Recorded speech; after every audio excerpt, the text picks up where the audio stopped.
একদিন এক ক্যাফেতে এক তরুণী হাসি মুখে জিজ্ঞেস করল, স্যার আপনার অর্ডার। একজন ধনী মালিক বলল, হ্যালো, আপনি ওখানে কি করছেন?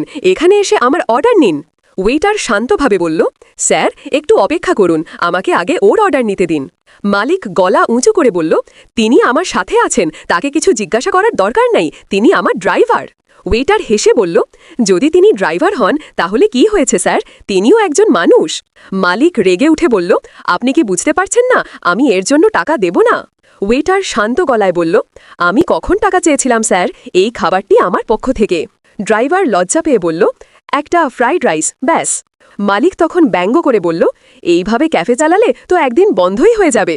ওয়েটার জবাব দিল, যতদিন আপনার মতো ছোট মানসিকতার মানুষ বেঁচে আছে ততদিন এই ক্যাফে চলবেই।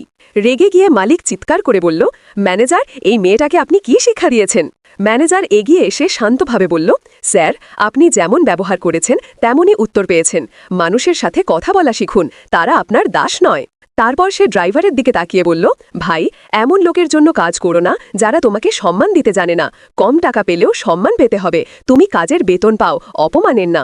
ড্রাইভার উঠে দাঁড়াল, স্যার আমি আপনার চাকরি ছেড়ে দিচ্ছি, এই নিন গাড়ির চাবি। মালিক বলল, তুমি না খেয়ে মরবে? ড্রাইভার হেসে উত্তর দিল, আমি মরব না স্যার, আমি পরিশ্রম করতে জানি।